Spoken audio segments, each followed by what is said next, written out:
Good morning everyone, welcome to our channel and welcome to our brand new blog. আর শুধু চার সাইডটা একবার দেখো, চারদিকটা এখন তো আরও কুয়াশাটা কেটে গেছে। সকালবেলা আমি যখন ঘুম থেকে উঠেছিলাম না, চারদিকটা পুরো কুয়াশায় কুয়াশায় পুরো ঢাকা ছিল। এমনকি এইখানটা আমাদের ছাদ থেকে ওই বাড়ির ছাদটা দেখা যাচ্ছিল না, এতটা পরিমাণ কুয়াশা ছিল। কিন্তু তোমাদেরকে আমি ক্যাপচার করে দেখাতে পারলাম না। কেন দেখাতে পারলাম না সেটাও বলছি। আমার ফোনটা কালকে আমি চার্জে দিতে ভুলে গেছিলাম, দ্যাটস ওয়াই চার্জ ছিল না। আর আমি রাত্রিবেলা ভিডিওটাকে এডিট করে ভিডিওটাকে এক্সপোর্টের জন্য বসিয়ে দিয়ে গেছিলাম, যার ফলে চার্জ ছিল না বলে ফোনটা রাত্রিবেলা বন্ধ হয়ে যায়। আর ফোনটা রাত্রিবেলা বন্ধ হয়ে যাওয়ার জন্য কিছু হয়নি। আমি সকালবেলা উঠে দেখছি ফোনটা অন হয়নি, পুরোপুরি ডেড হয়ে গেছে। মানে আমি ফোনটাকে তো চার্জে বসিয়েছি, চার্জ হতে হতে দেখলাম কারেন্টটা চলে গেছে, মানে একটার পর একটা। দ্যাটস ওয়াই চার্জও নেই, কারেন্টও নেই। আমি কোনো রকম পাওয়ার ব্যাঙ্কে বসিয়ে দিয়ে ওটাকে এক্সপোর্ট করার জন্য দিয়ে এসেছি। আর এখন আমি আর ছোটো বুড়ি, এই যে ছোটো বুড়ি এইখানে, আর ওই যে ছোটো মা এখানে এসছে, ছোটো মা এই কিছুক্ষণ আগেই এসছে।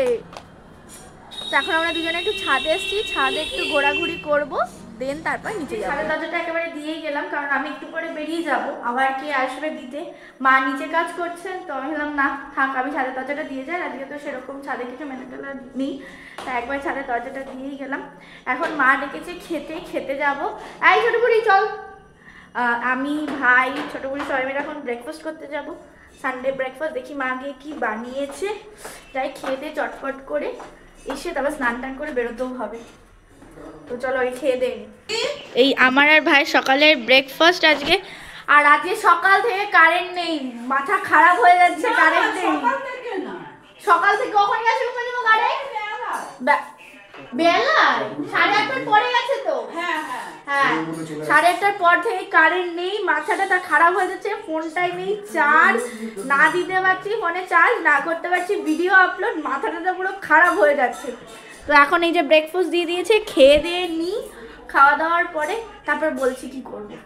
ঘড়িতে সময় 10:30 আর আমার ব্রেকফাস্ট করা হয়ে গেছে। ঘরটর তো গুছিয়ে গেছিলাম একবারে ব্রেকফাস্ট করতে যাওয়ার আগে। এখন যেটা করবো সেটা হলো আমি স্নান করতে যাব, স্নান করে রেডি হব, বেরোনো আছে। মামা কালকে রাত্রিবেলা ফোন করেছিল, বাট আমি যেহেতু শরীরটা খারাপ ছিল বলে আমি ঘুমিয়ে পড়েছিলাম, আর ফোনটা ধরা হয়নি।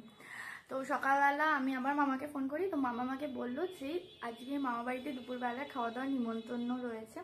আসলে দিদিভাই দিব্যেন্দুদা এসছে, তো তাই আমাকে বললো যে তুই চলে আয় বাড়িতে। আর আমাকে আলাদা করে নিমন্ত্রণ করার দরকার পড়ে না, আমি এমনিই চলে যাই মামা বাড়িতে মাঝে মধ্যেই। এরকমই আন্ডারস্ট্যান্ডিং হয়ে রয়েছে মামা মামির সাথে আমার। যাই হোক, কিন্তু এইখানে একটা টুইস্ট আছে, প্রত্যেকবারের থেকে এবার আলাদা। ব্যাপারটা হয়েছে হলো যে আমাকে বলেছে অনিমেষের বাড়ির কাউকে জানাতে না, ইনক্লুডিং অনিমেষও, মানে অনিমেষকেও জানাতে না। তো সেইটাকে সিক্রেট রাখার জন্য আমাকে সকাল থেকে প্রচুর কাঠখড় পোড়াতে হয়েছে। কারণ সকালবেলা কাকিমা ফোন করেছিল, দিদিভাই দিব্যেন্দুদা ফোন করেছে, অনিমেষ ফোন করে বললো আমাকে যে মামা বাড়িতে যাওয়ার জন্য।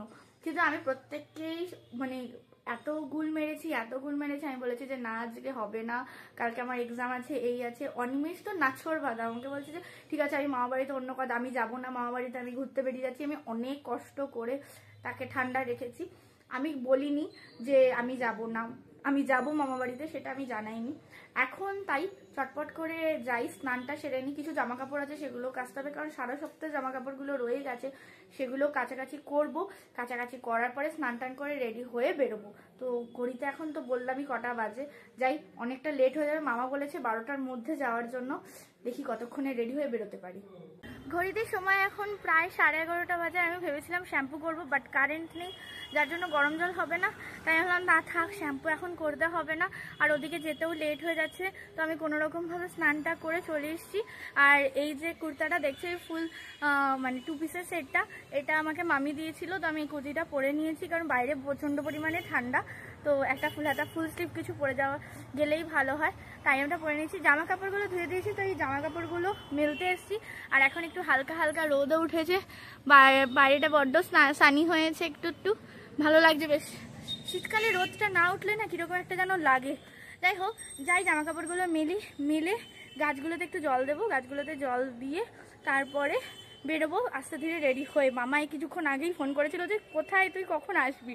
আচ্ছা ঠিক আছে আমি যাচ্ছি, আমার একটু সময় লাগে, যেহেতু আজকে সানডে অনেকগুলো কাজ থাকে বাড়িতে, সেগুলো করে যেতে একটু সময় লাগে। তো যাই, আগে জামা কাপড়গুলো মেলে নিই, তারপর চটপট হয়ে রেডি হয়ে বেরোই। যখন রেডি হয়ে বেরোবো দেন তারপর তোমাদের সাথে কথা হচ্ছে। আমিও স্নানটা সেরে ঘরে আসলাম, আর এসে দেখছি ঘরে কারেন্ট এসে গেছে। তো আর এখন কি করব, কিছু তো করার নেই, স্নান টান হয়ে গেছে, শ্যাম্পুটাই করা হলো না মাঝখান দিয়ে। এখন যাই চটপট করে রেডি হয়ে বেরোই। 11:39 বাজে আর আমি ফুল রেডি হয়ে গেছি। এই হলো আমার ফুল গেট আপ।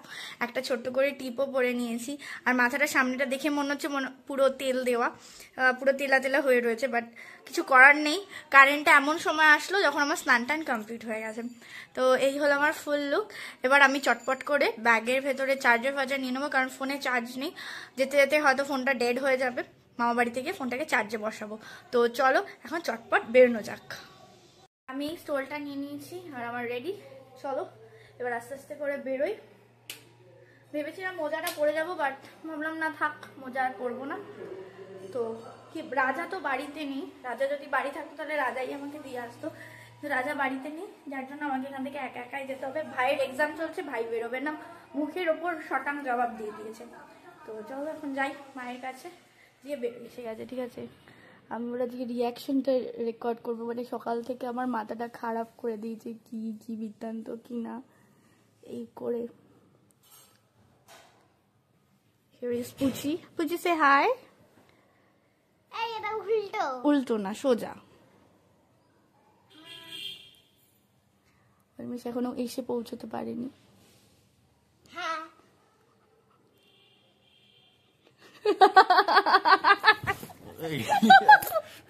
বলে না মানে সকাল থেকে আমার মাথাটা খারাপ করে দিয়েছিল।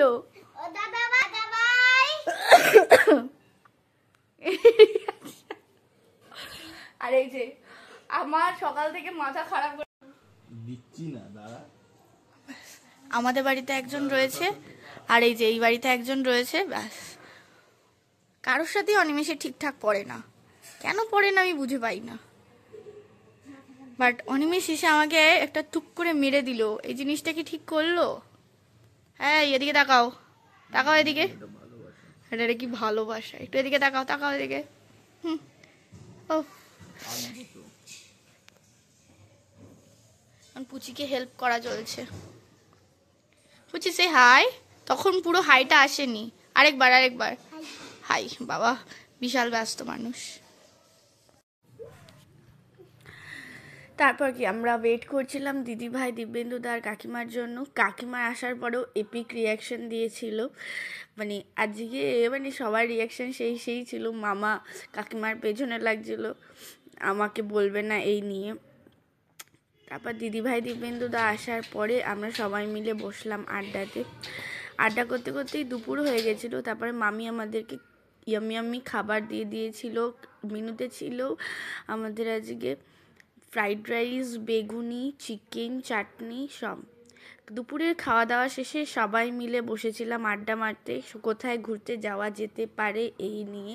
আর আমাদের মেইন অ্যাট্রাকশান ছিল পুচি, যেরকম আমাদের বাড়ির সেন্টার অফ অ্যাট্রাকশান থাকে ছোটো বুড়ি, সেরকম।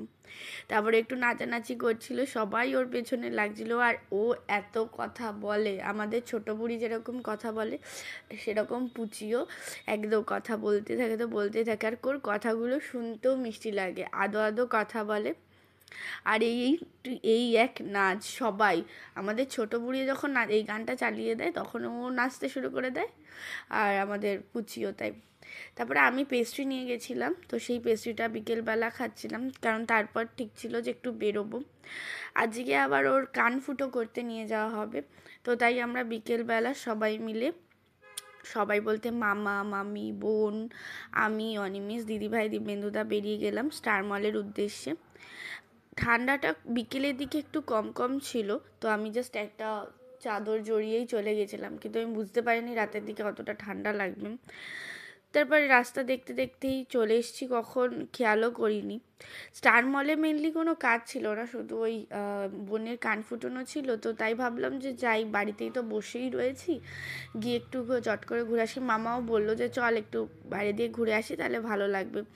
তো দিদিভাই দিব্যেন্দুদাও গেল আমাদের সাথে।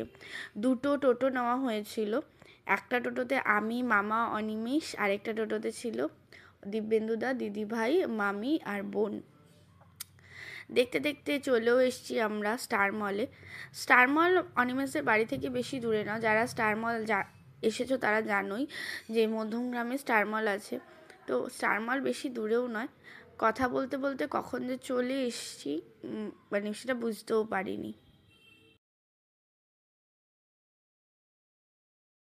স্টার মলের 3rd ফ্লোরেই দ্য জাভেদ হাবিব সালন, ছোটোর মধ্যে খুব একটা বড় নয়, বাট গোছ গাছ একদম ঠিকঠাক, অ্যাম্বিয়েন্সটা যথেষ্ট সুন্দর। এদিকে দিদিভাই দিব্যেন্দুদা মামা মামি ওর কান ফুটো করলে কি কানের পড়বে সেটা চুজ করে দিচ্ছিল, আর আমি এদিকে একটু ভিডিও করছিলাম।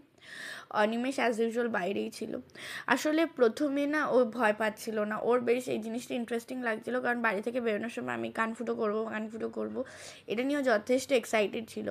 প্রথমবার কানটা যখন ওর মার্ক করে তখনও পর্যন্ত ঠিকঠাক ছিল, তারপর যখন গানটা নিয়ে ওর কানের কাছে ধরছিল তখন একটু একটু ভয় পাচ্ছিল, কিন্তু দিব্যেন্দুদা ছিল তো কোনো প্রবলেম হচ্ছিল না। দিব্যেন্দুদা ওকে ঠিক ভুলিয়ে ভালিয়ে রাখছিল মোবাইল দিয়ে যেভাবেই হোক, কিন্তু আস্তে আস্তে ওর ভয়টা লাগছিল।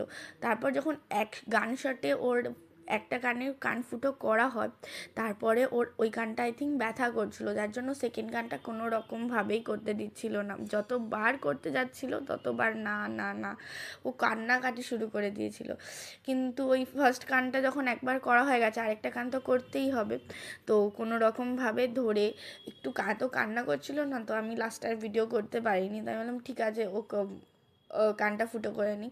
মানে এই একটা কান হয়ে যাওয়ার পরই সেকেন্ড কানটা করার সময় ও প্রচণ্ড কান্নাকাটি করছিল, তো যার জন্য ওকে কোনো রকমভাবে ধরে বেঁধে কানে ফুটোটা করানো হয়।